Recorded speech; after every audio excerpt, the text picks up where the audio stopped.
there has been so much trauma that has been passed down. We all have experienced it because our parents are imperfect. Their parents were imperfect. And so it's stuff that's been passed down from generation to generation. We're out here operating not aware of why we do what we do. There's a lot of people out here that do not know who they are. Where I can ask you, who are you? And they'll start telling me their titles. You are not your titles.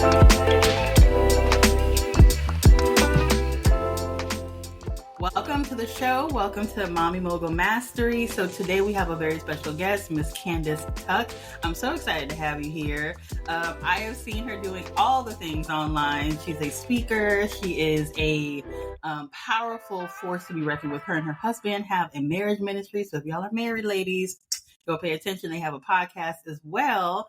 But I want Candace, tell us a little bit about who you are and who you serve. All right. So, hello, everybody. I'm so glad to be here on today with Mommy Mogul Mastery.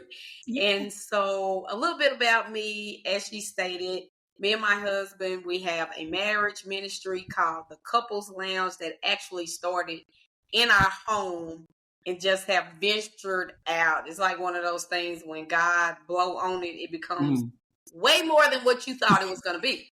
And so with the Couples Lounge, we also do speaking events, retreats, and we help and we support couples in creating the marriage and the relationship that they want. I also am a spiritual life coach as well, where I work with individuals, mostly women. Some men come every now and then, but mostly it is women. And so I just enjoy really walking in my calling and what I know God is calling me to do. So that's speaking, that's writing a book, that's having individual conversations, that's helping wherever God has said, this is where I need you to be. This is the stage. This is the person I'm trusting their heart with you. I take the assignment with love. And then I have 3 children. And I celebrated my 22nd wedding anniversary on Saturday. Well, congratulations. Wow, that's a big deal. That is a big deal. Yes, 22 years. Wow. Thank you, God. That's amazing. That is amazing. So, I mean, you don't do all this just by flukes. Like, I'm going to counsel people and I'm going to help people as a life coach and I'm going to go get certified. There has to be a story behind why you decided to step out onto this journey. So tell me a little bit about that. And so how I actually got into counseling. So I've been in education. That's the career I chose to go into. But once it was time to get my master's, I was like, what do I want to do? Mm-hmm. And it just seemed fitting to get my degree in counseling because it was never about the teaching for me. That's not where I really got passionate and excited. It was literally talking to my students about what was going on in their life. And so with that, as I look back on it, I have coined this phrase, life is lived forward, understood backwards. Yes. And so once I looked back and I looked at the relationship that me and my mom had when I was a teenager, it was like our relationship was good, but it was moments where I felt like I couldn't talk to my mom. And because of that, I made some decisions that end up causing me to carry some guilt and some shame. And what I then realized was like, I had to go through that because God knew where he was taking me. Yeah. And so I believe that's why I was so connected. That's one reason I was really connected to the counseling aspect of getting my master's because of that experience. And then the rest of it, it was not in my plan. Counseling, I was good. Is it ever in our plan, or God is like, this is what I want you to do? And you're like, are you sure this is what you want me to do? Exactly. So I mean, are you sure? Right. And I was thinking, even when I decided to go through the spiritual life coaching program, I didn't want to get my LPC because I had been out of school too long. I didn't want to pay nobody doing all the things. Mm-hmm. So I'm like, what is another option for me to be able to eventually own my own business? And so I'm like, okay, life coach. But all the programs I looked at felt like me going back to get a degree. And I'm like, I already paid for that. I'm not going to pay for that again.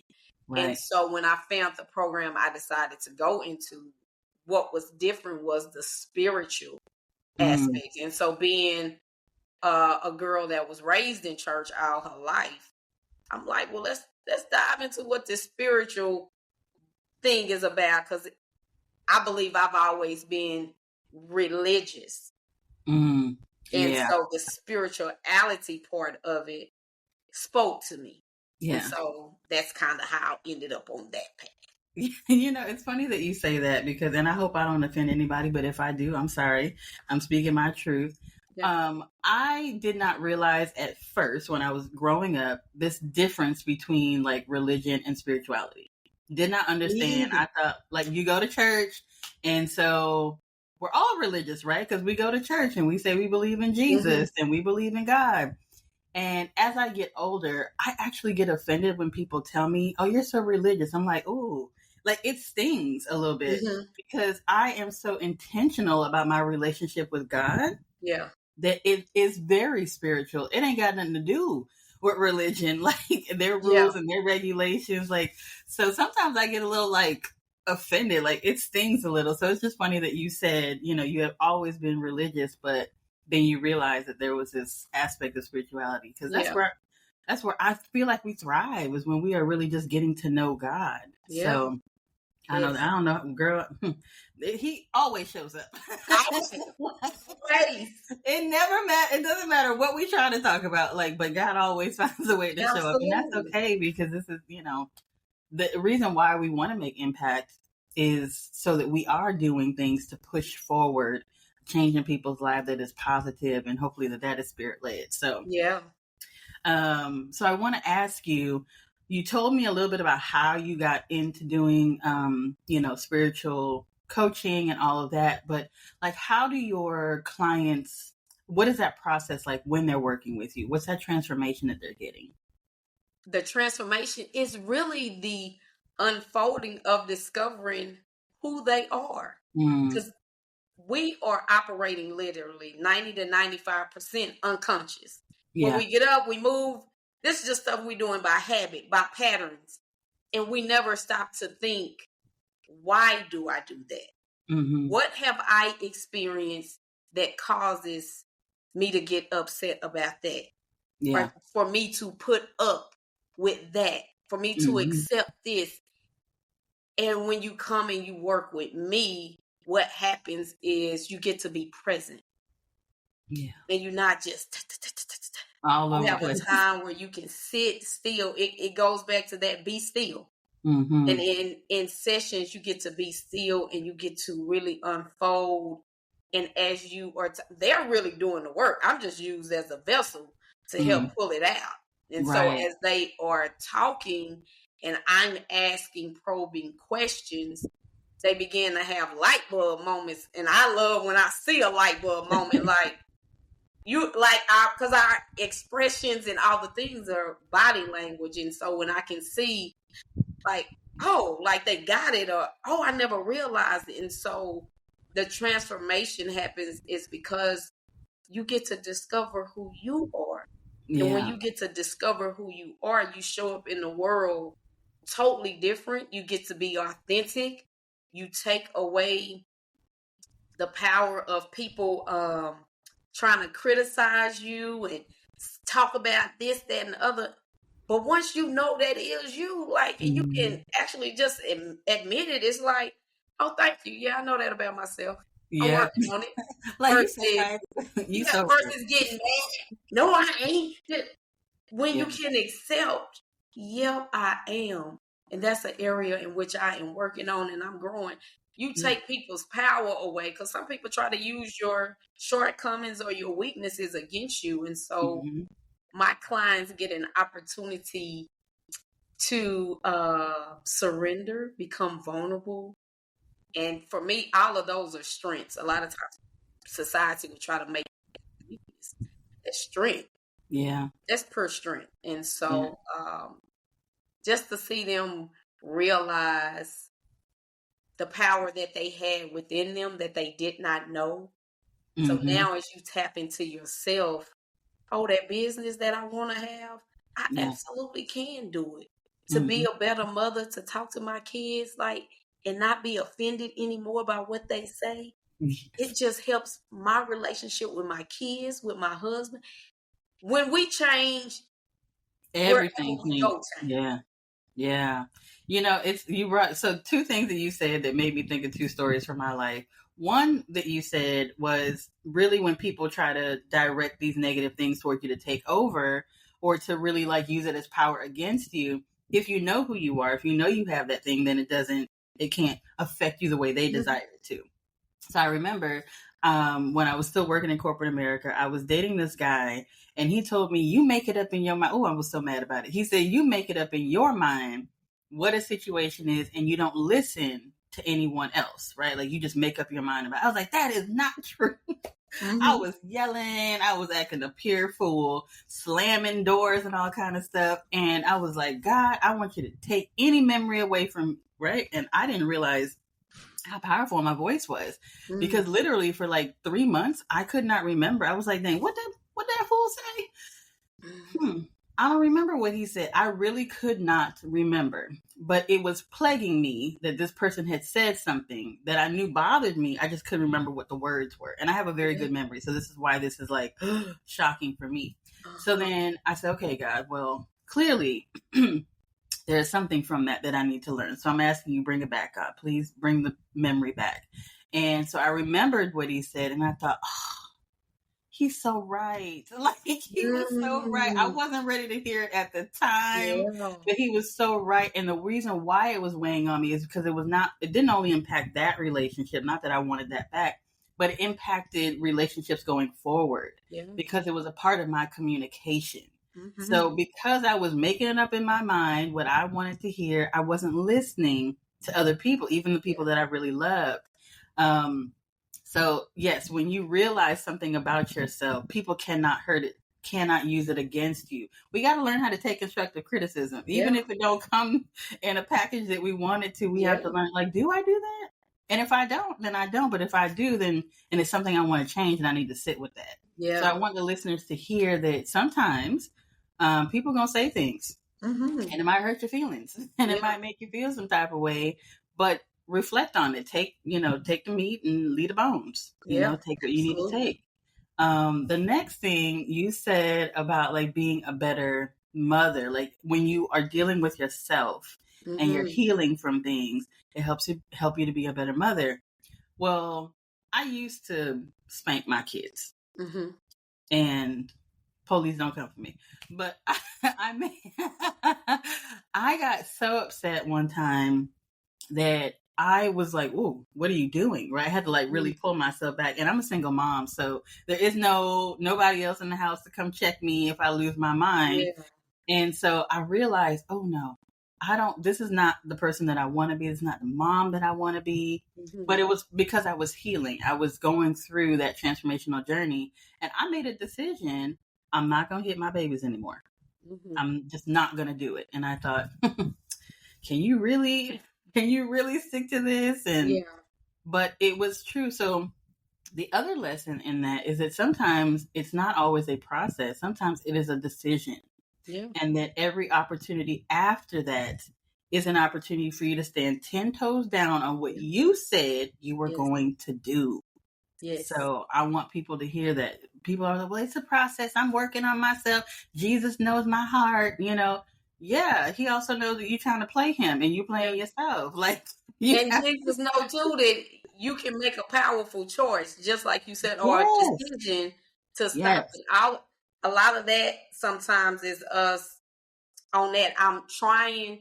The word try gives us an app. Yes, it does. It gives us an app. Yes, and it so does. when I hear you say that, it's like, okay, that I'm trying, I get to stay right here on the fence. But once you make a powerful choice, either I am or I'm not. Correct. You live with the choice that you choose to make. So I applaud you for making a choice and knowing every moment. I get to do what it is that I said. Not trying to get so far, just being present. And I can take each moment by moment and not put myself in the future and get overwhelmed by something I don't even have any power over. We do not have power over the future, y'all. No, we do not. No, we do not. And the reality is sometimes we be getting mad about stuff with our children. And honestly, we mad about all kind of other stuff too. So it's not always just that situation. Yeah. Sometimes it's life that's like really kicking us. And what is that meme I keep seeing on like Instagram or one of those things about I'm not your strongest, like I didn't sign up to be your strongest warrior, God. Like yeah. I didn't ask for that. So, and sometimes it can be very trying. Like I still want to pop off sometimes, but I'm like, whew, these your kids, they're not mine. Like I'm just watching them in the meantime, Lord, to be right, and I like walk away, but.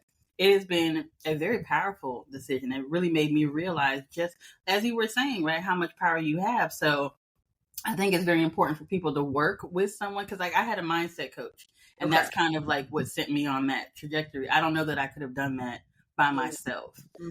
So I think it's important for what you do, the work that you do, and how you're showing up so powerfully so that people can have that support while they're making these big decisions. So for people who might be saying, well, I got my homegirls, I don't really need a life coach. I got my little circle of friends. We're just going to go to the club and, take a sip, or we're going to take a little dance on a dance floor and we'll be fine. To those people, why do you feel like they really do need a life coach? Like, why do you feel that it's important to have a life coach? Because what I'm realizing, like, okay, Shana, I'll never forget, I was sitting up in the nail place. And this girl, I know, a lady, she had to be in her 20s. And when I heard her bill was almost $200, I was like, what? For her nails. I don't know what all she got. Did she get nails? Eyebrows done, nails done. All the things. All the things.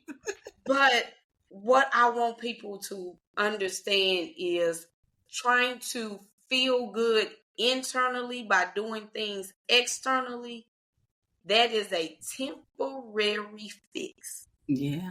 Getting out the external, that's like wearing a mask. That's mask wearing. When I'm on vacation. Those things are self-care. Yeah. Absolutely.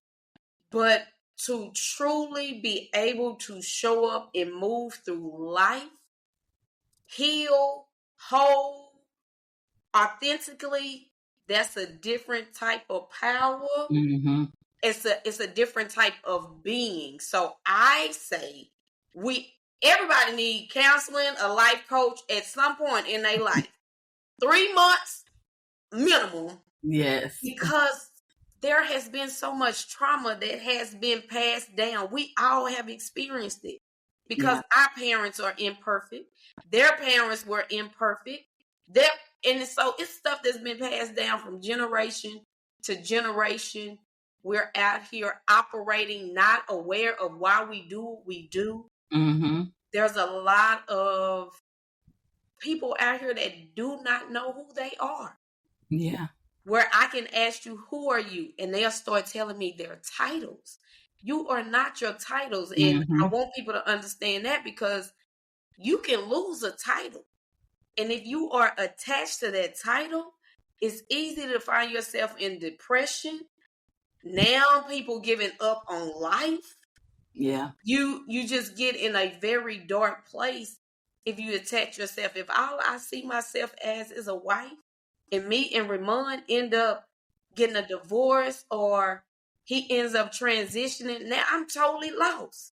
Because that's all I saw myself as. And so when you come and you work with a life coach, a spiritual life coach like myself, it is really helping you see yourself how God sees you.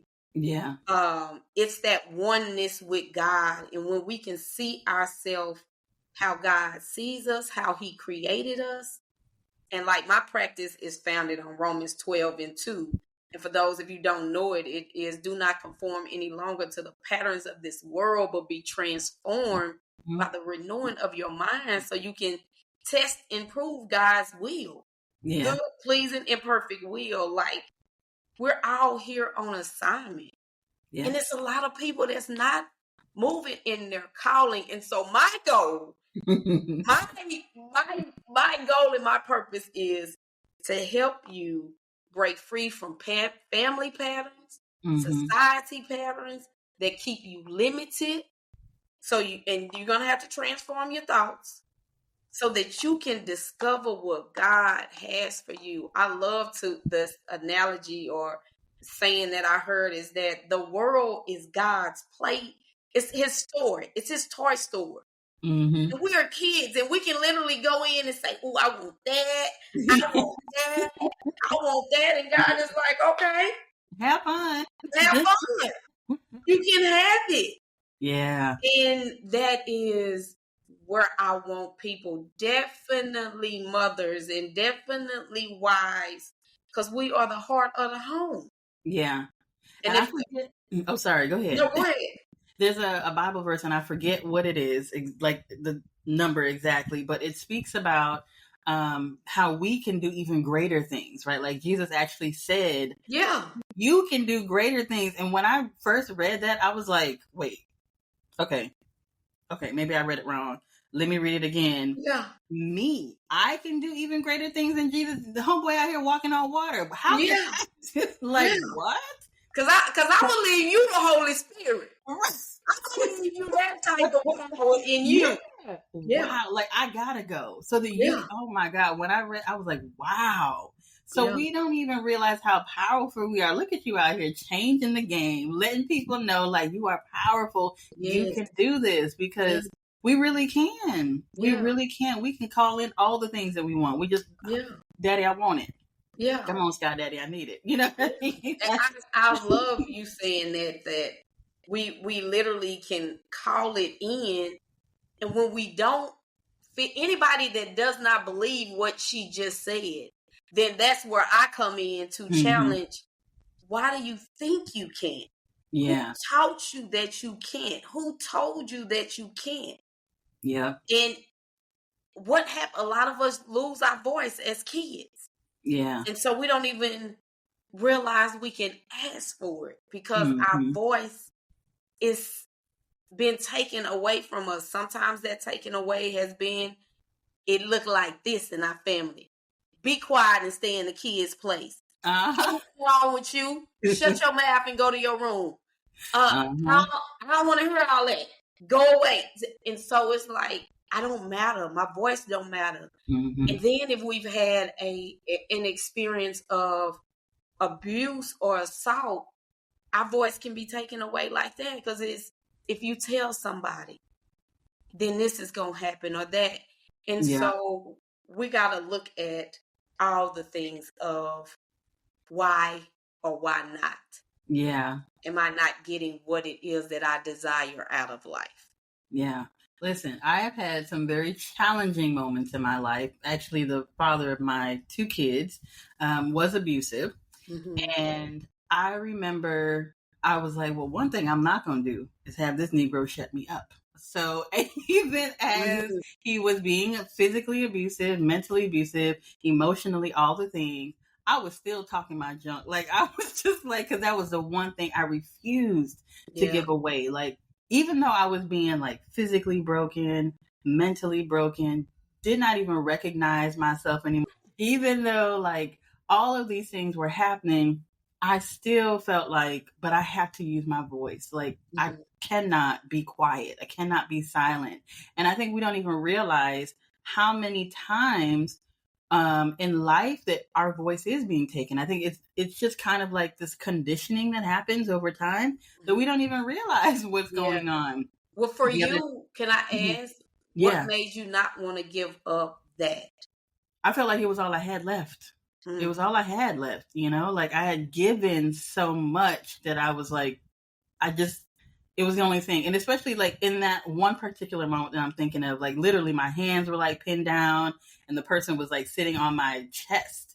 And I'm like, I couldn't go anywhere. He was too high up on my chest. My legs couldn't even reach, to like kick him or anything. Mm-hmm. So all I had was my voice. Yeah. Which is why for me, the podcast is so powerful, because I really want people to be able to share their stories and to use their voice. Because sometimes it's literally all we have, know? And if we allow people to silence us, then how do we not even allow other people to show up in the world, right? Like, because some people are looking at us, they're influenced by us. And if we are not showing up, if we are too afraid to say all the things, then they might be also. Yeah. Right? Because there's this command on our life from God that I need you. Do not be afraid. Joshua 1:9 is my favorite. Do not be afraid, right? Because have I not commanded you? I don't want to get emotional. Mm-hmm. Look, you're right. I don't want to get emotional, but we have this command on our life to show up in a very powerful way. And for me, it was my voice. That's what I had. That's what I've always had. And I was like, this is the one thing they're not going to take. Even in the workplace, when they were like, be quiet. I remember I had a boss one time, and he said, they didn't like the questions that I was asking because I always challenge the status quo. That's just who I am. Mm-hmm. And so every meeting I decided, okay, I'm not going to say nothing. Not going to say nothing. He told me by the third meeting, he was like, Officer Almond. And I was like, yes, sir. Mm-hmm. He said, because I worked in law enforcement. So he said, Officer Almond, I need to see you after the meeting. And I was like, okay. And he called me in his office and he said, what's wrong with you? And I said, nothing, sir. Well, how come you don't have any questions? I didn't have anything to ask. And he said, something is wrong. Your silence is deafening. That's what he told me. Your silence is deafening. Mm. And I thought they didn't want to hear from me, because every time I asked a question, they had a problem and they was rolling their eyes at me. But see, me showing up as me mattered in that space. Yeah. It made him better. It held him accountable. So when I stopped being me, when I stopped showing up at myself, it made him uncomfortable. Yeah. Oh, that's a word right there. That right there is a whole word. Yeah. You know what I mean? You got to show up as you. You got to show up powerfully and authentically who you are meant to be. Yeah. So I don't want people out here being quiet. Come get on the podcast. We get loud together. Yeah. We can get loud together. Yeah, absolutely. So I think what you're doing is so powerful, and it's really shifting people's minds, because they need to know, like, even down to the very granular things that you might not like a food. And you might think, well, why don't I like that food? I've actually never even really had that food. My mama didn't like that food. That's why I don't like that food. Right? I haven't even tried it. Like, we don't even realize how that condition has limited so much of what we're doing. So you out here breaking that off of people. Conditions. Yes. That is amazing. I have like you just said that, I have this story that it was a God thing. Because I was making some green beans, and I share this story all the time. Like, green beans is a thing in our family. Where we love. Is it a good thing in your family? It's a good thing in the family? Yeah. Like, me and my brothers, we love to eat green beans. I don't know. It's something special about my mama green beans. And one day I am pouring the water off of my green beans to put them in water. And it wasn't making sense to me. And I'm like, why do I do this? Why is already water? Why am I pouring the water out to put them in? And I was like, okay, well, I seen my mama do this. So I'm like, let me call her and ask her, why does she do this? So I called and asked, and she was like, I don't know why I do that. And that was like that green bean moment was so powerful and loud to me. Candace, be mindful of having a pattern or a condition and not knowing what the root of it is. Yeah. Because I was just repeating after her. Yep. What I saw her do. And that is so relevant in relationships and in life. You not liking something or not or doing something based off because I saw my mama do it. Or I saw my daddy do it. That was the thing in my marriage. My daddy was a fixer, still is to this day. He don't call nobody for nothing if he ain't got it. I got it. I can do it. Yeah. So when I got married, And it was things that needed to be done around the house. Now, I'm a daddy's girl, so I actually could do all the things, but I'm looking at my husband like, you gonna fix Why that? you can't fix? Yeah. And he'll be like, no, just call somebody. And I'm like, what? And for a moment, yes, I was looking at my husband kind of like, what kind of man are you? Comparing him to what I saw my daddy do. Mm-hmm. Not realizing, or in that moment, not thinking, he grew up in a house where his daddy just called. Yeah. And it was a thing for us at first. And so, yeah, just being very mindful of conditions and patterns. Yeah, because sometimes like I said, we just don't even realize that it's there. We're just going through life, doing things, and then we're like, oh, wait, why am I doing that? Yeah. So that's also important for us to really be listening to ourselves, paying attention to us. Because if we are not paying, and as moms, it is so easy to forget us and to pay attention to everything else. Like, well, what is the dog doing? What are the kids doing? What is, I need to, like my mom always says, when she gets frustrated, and she's so cute, she always like, well, shampoo just show up in this house and don't nobody even ask how, right? Because as a mom, we're just always doing the little things. We're noticing, like, we're running out of laundry detergent, got to put that on my next Walmart order. Yeah. Or, the laundry's starting to pile up a little too high, let me go put a load in. Like, these are things that we see it all the time. Yeah. We're constantly addressing it. We're constantly taking up space for it in our head. But we also have to know that we got to make room for ourselves and our needs as well, so that we don't forget who we are. And that goes back to what you were saying, that you really have to have your own identity. Yeah. So walk me through, like, how, without giving out too much detail, because people got to pay you to work with you. But walk me through a little bit of how a journey like that can look for someone who may be interested in working with you. A journey for as the getting to where they really want to be. So they come in with a mission. They're like, this is what I want to do. This is what I'm struggling with. Yeah. Like, how do I get to here? Here. Yeah. That it is understanding that, like you said earlier, it is going to be a journey. Yeah. And so I have them write a vision. How do you see your life? How do you want it? Act like you got a genie in a bottle, because that genie is going to be God. Act like you got that. And you can ask, and you can create the life that you want.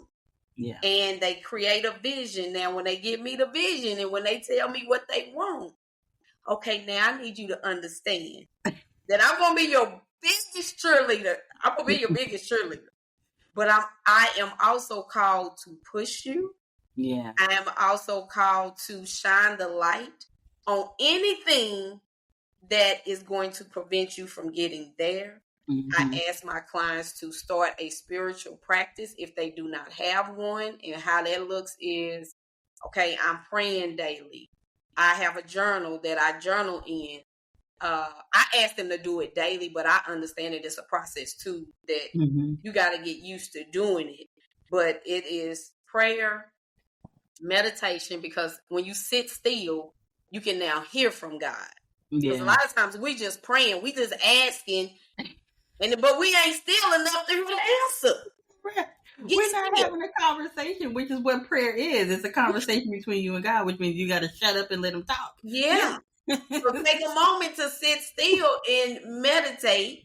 And sometimes the meditation is not just like the normal what we see. You can meditate by washing dishes. If it's silence in the house and you just in that moment, you driving in a car and you just in silence. So take some time to meditate, journal, and read something positive, a sacred text, whether it's the Bible or a devotional, or you got a book that's positive. And so that spiritual practice is to put into place. It's an addition to what we're doing. We working, but when you go into prayer and you asking, and then God here, and your mind is becoming more open, and you can actually see, because God always gonna do what he's supposed to do. Absolutely. We limit in ourselves. It's like, I need you to take some steps and I'm gonna meet you. Yeah. But I need to see that you want what you say you want. And a lot of times we're in a place where We just want to ask, but we don't want to do our part. And so it is us going on that, literally on a journey with God and ourselves. Yeah. And like I said, I'm the vessel. We start every session with an intention. What is it that you want to get out of this session? And so once they have that focus that they desire at the end, when you see that you manifested what you said at the beginning, it just shows you really how powerful you are. Yeah.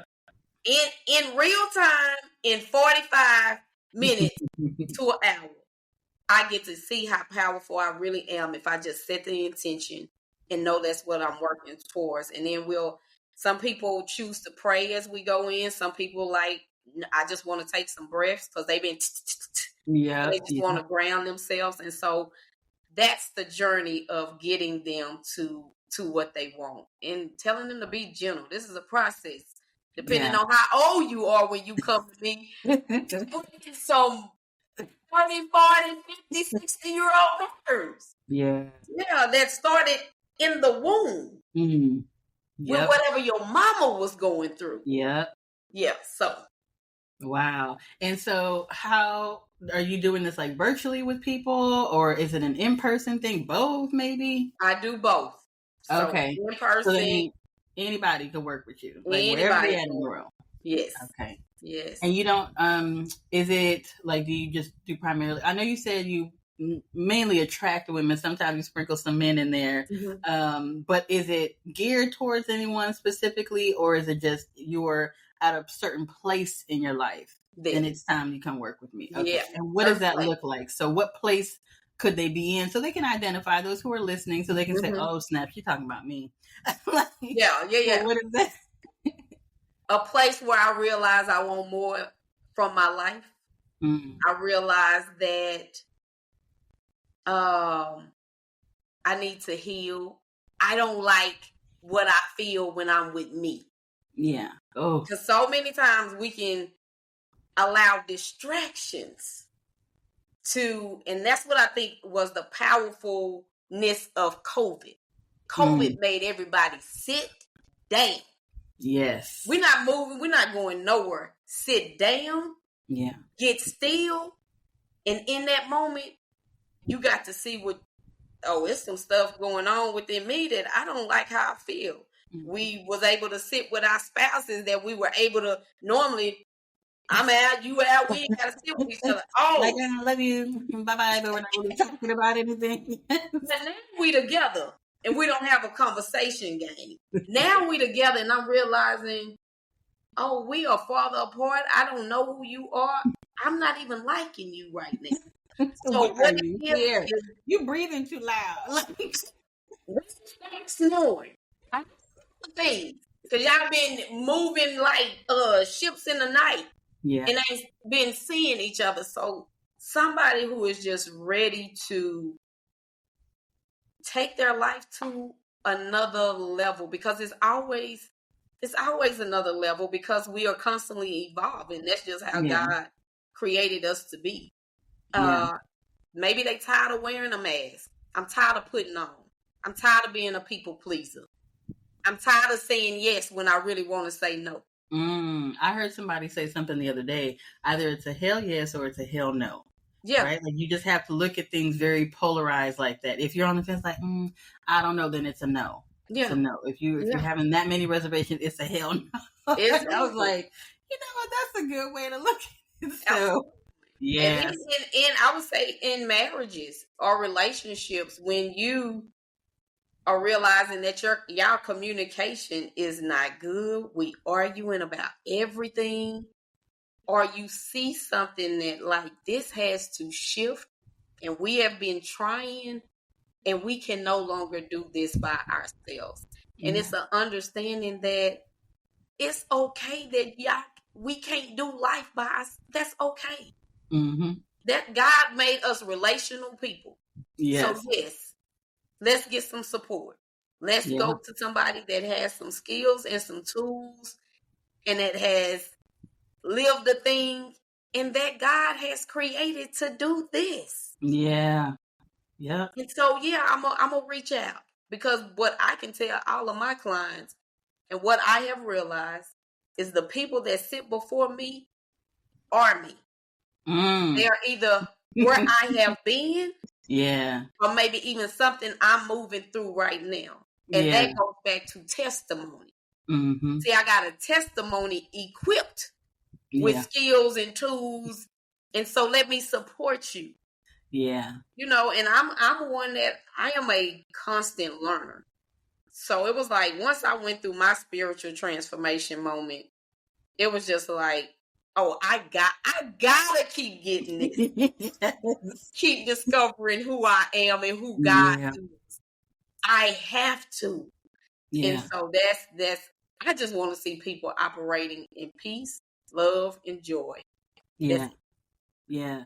I think it's a very powerful thing when we get to a moment in our lives where we're like, oh, I so want to give up, God. Like, I don't want to do this anymore, but yeah. I have to. Yeah. Like, I have to. I just, like, for me as a podcast producer, sometimes I want to give up. I really Mm-hmm. do. I just want to, and not even because I do of course, my own podcast, but then I'm producing other people's podcasts. And sometimes I really just want to throw in the towel because people will get on your nerves and they want all the things. And sometimes it's a lot. Yeah. But I know that God called me specifically to help amplify people's voices. So it is a very important thing that I'm doing. And so as much as I may want to give up, because I did not sign up to be a strongest soldier, but apparently I got on the list. Yeah. I didn't sign up. I don't remember, signing up. Maybe he got me in my sleep. But I still have to do it. So it's very powerful what you say. When you have that calling on your life, we have a mandate. Yeah. We have a mandate. We have to do it.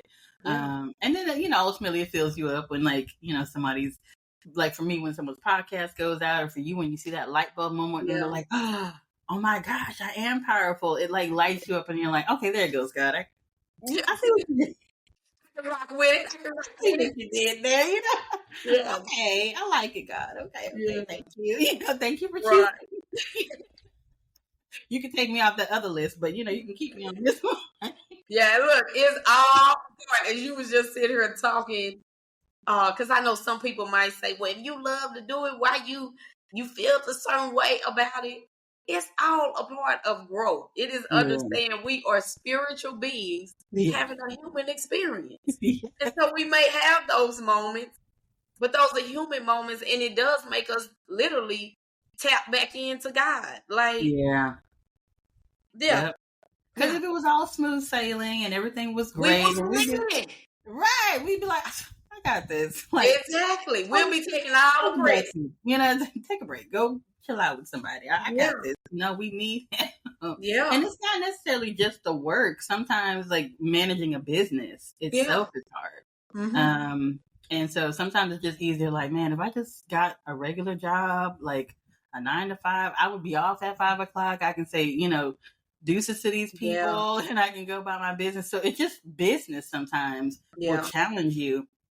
And business will make you question who you are as a person, right? When you're working for somebody else, when you're an employee, that's their business. Like, I don't even care. I spend the first hour, sipping coffee, talking with my coworkers on their dime because I still on my paycheck. Better not be light. You know what I mean? So, but when you are the boss and you have to make all the decisions, it really does question, like, okay, all right, God, okay. I want to do the right thing here. I want to be the best person I possibly can be in this situation. But I'm also thinking about the kids, and I'm thinking about, rent due or mortgage due, or, all these things that are happening. So yeah, there's challenges that go on.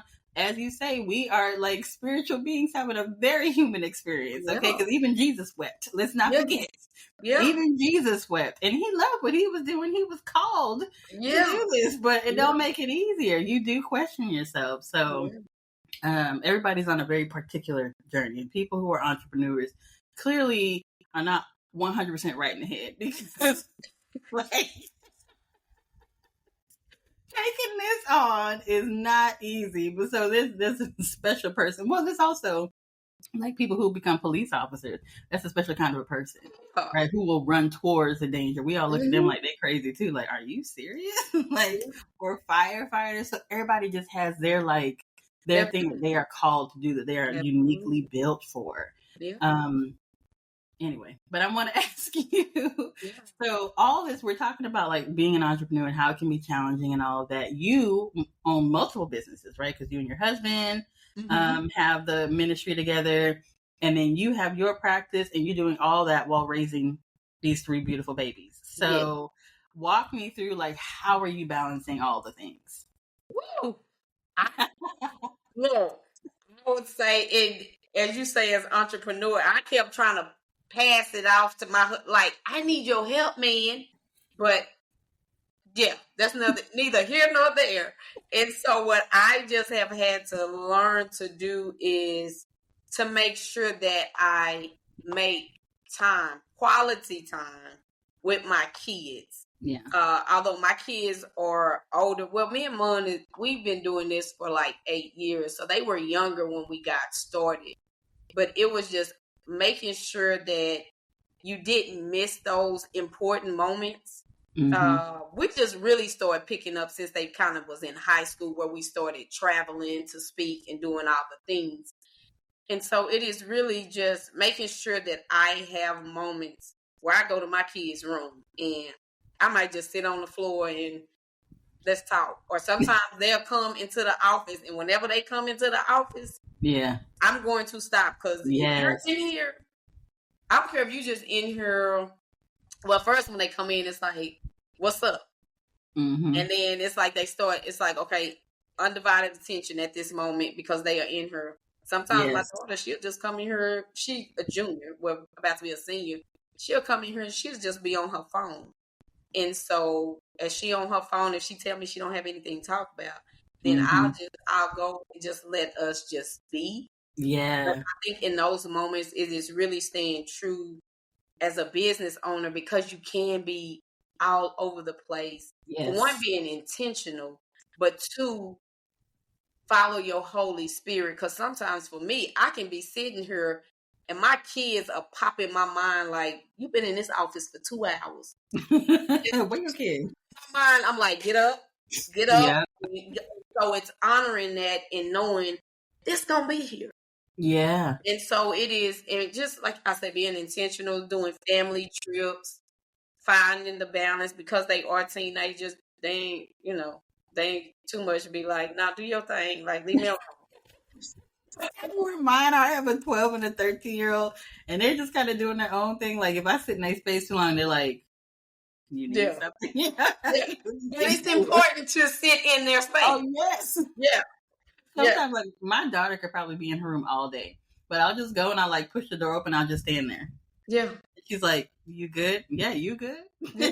And then she starts laughing. Mommy, you're so silly. Yeah. But I'm just letting you know I'm here. Yeah. And then, sometimes I'll say, oh, I just need a hug. And they're like, okay, and they'll hop up and they'll give me a hug. I'm lucky that they are old enough now. They understand mommy's doing her thing. But just because they understand doesn't mean that I want to take that for granted. Exactly. And take advantage of it and be like, oh, so they understand. So I can just, put them over here. They can feed themselves and I can do my thing. No. And then you can take intentional moments, like when we're in the car. As a driver, I shouldn't be on my phone anyway. So let me take this moment to talk to my kids, to explore, to have a karaoke moment in the car with them. We sing along. So if you know you are that busy, you find pockets. Yeah. When you can be with them, not necessarily even a doing. Kids want your undivided attention. They don't want your money. They don't care about no money. Now when they're younger, now teenagers is like, okay, what we're doing, but even quality time is what is important. So I think and I don't know if it'll ever be equal across the board. We say balance, like 50, 33 with husband, 33 with business, 33 with kids. Yeah. But I think it's the intentionality, and when someone speaks of needing you, you got to be all right with shutting down this. If the husband is saying, well, babe, when you going to come out there, you got to listen to what's not being said in what's being said. Mm-hmm. And so, just in making time. Yeah. For me, I definitely try to make sure that when I am spending time with them, or even if I'm not, even if I'm in my, sometimes I work in the office, sometimes I work in my room. And if they come in, like you said, right, you shut everything down. Like I pause everything was going on. Hey, sometimes my dad will say, "Mommy," and I'm like, okay, I just pause everything. Yeah. And I really attribute a lot of that to being an entrepreneur. Because when I was working full time and I was coming home, TV's always been my outlet ever since I was a child. I love television. I love movies, all of that. So I would watch and I would be annoyed when they came and asked me something. Like, I don't want to talk right now. I'm decompressing. I'm watching this show. Really, it's watching me. And I'm trying to let go of the day. And I would be so annoyed. But now that I've been on this full-time entrepreneurial journey, I just have so much more patience. Even though I'm working twice as hard, I just have so much more patience. So like I will pause the television and I will close the laptop and I'll talk to them. How can I help you? What do you need from me? Let's talk about it. And I don't feel rushed to get back to something. As a matter of fact, now I homeschool my children full time, which is like been such a blessing to me because I didn't think I could be nobody's teacher. But you will learn, you will see what you can be challenged with. For me, math was like a challenging thing. And I thought, I can't teach these babies math. But now I even understand that better than I did when I was learning it. You know, I have more patience for it and all of these things. And so this balancing motherhood and entrepreneurship doesn't even feel like I have to give it percentages. It feels like I just dedicate myself to what needs me at that moment. Yeah. And then I just go to, from one moment to the next, living like that. And I'm like, Holy Spirit, you'll take care of everything else. So, it's been a beautiful journey. Thank you so much. And being all right with asking our kids, like, do you feel like I'm in my office too much? Yeah. And sometimes they'll be like, no, or they'll be like, yeah, and it is, but you got to really want to know. Yeah. You're not just asking and then they respond and you, well, I'm doing this for you. And that's like, wait. Don't do that. Then they won't, I won't say never, but they're going to be reluctant to have a conversation with you. But if they say yes, it's like, okay, mental note. What do I need to do now? Maybe it's on Sundays. I don't do nothing. Sunday is a family day and all devices, all the things are off. And so, like you said, it really is being intentional and asking even for what you want. Like when you said, when you came home, when you was working a 9 to 5 and you needed to decompress, sometimes it is just saying, kiddos, give me an hour. I'm going to decompress and then y'all got me. But I got to get myself back in alignment. And then we're going to talk and we're going to have a moment. And if you just can't hold it until I get through, go and write it down. Go journal until I get through with this. And then we're going to talk about it. And so, it is an amazing journey. I'm so grateful to be on this journey. I'm like, okay, God, I see why you chose me. Yeah. And so I think that anybody who is really out there who's listening and you're going through something and you're like, I want to know how to get to my best place. I want to know how to get to that best version of me. And you absolutely need to be reaching out here to Miss Candace Tuck. All right. She is the person that you need to go to. And this has been such a great conversation. What I want to make sure, are there any final nuggets that you want to leave? Choose not to limit yourself. Yeah. Choose not to limit yourself. And that's what I would say. And being able to just ask ourselves questions every day in the moment. Why I feel like this, why I think like this. If it is an unpleasant feeling, be willing to question it. Yeah. So we will leave all of your information in the description box below. So if you're watching on YouTube, it'll be in the description. If you are listening, everywhere the pods are casted, it will be in the show notes section so that you can click a link and you can reach directly out to Miss Candace Tuck. It has been a pleasure having you here. This has been a really dope conversation, and I thank you for showing up authentically for our listeners and for the people that you serve. Thank you so much. Thank you for having me. It was an honor and a pleasure. Absolutely. Yay! We'll catch y'all in the next episode. Bye.